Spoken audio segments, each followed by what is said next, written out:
सागुन दिन रे भारत दिसम रिनी मंत्री जी अर्जुन मुंडा जी नोडे तहना अब समारोह रे मेनाया साउते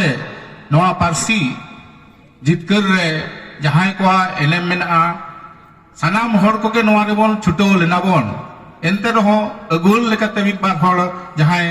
एनांग खन नितुम को अंजमेदा सनाम को के इन पाटा से कोन आदि आदि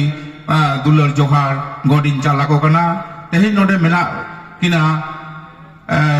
डॉक्टर शंभु मांडी और रूपचांद मुर्मू जी साउते नोआ झारखंड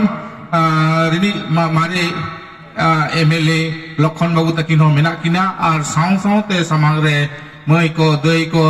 बहा को मिसी को आयो को बाबा को सनाम को गे इना दुलर जोहार एम कते जस्ट बारिया कथा नि लईदा मिटन दो कना पारसी नोआ नोंकान मिटन जिनिस कना नोआ दो मिटन जीता आइडेंटिटी से उपरू में दोहया नोआ आइडेंटिटी जुदी मादा ताहले आम दो आदो दुनिया खन आमा चिन्ह से आमा उपरूम दो मोहर मेटा और ओना खातिर ते नोआ पारसी मिटन मारांग हथियार कना मिटन जत बांचाव लगित ते और नोआ पारसी अबोआ ओकाहिलो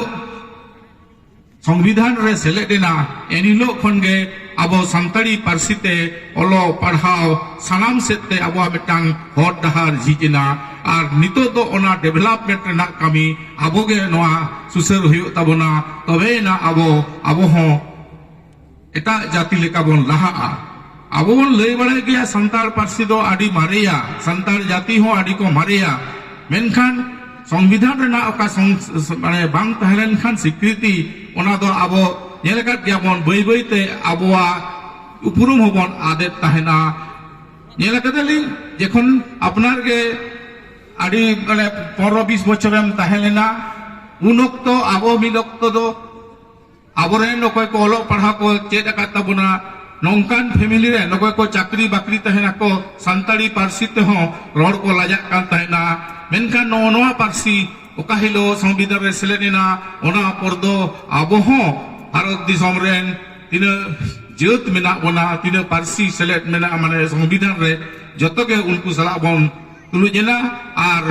नितो दो आबोआ दायित्व हो कना नोआ पारसी हरा बुरु रे सनाम को ओकय ओकाले ओकालकाते बोन दाड़िया दाड़िया मेना ताबोना सनाम को ओना रे छुटो कते आबोआ पारसी बोन हरा बुरुइमा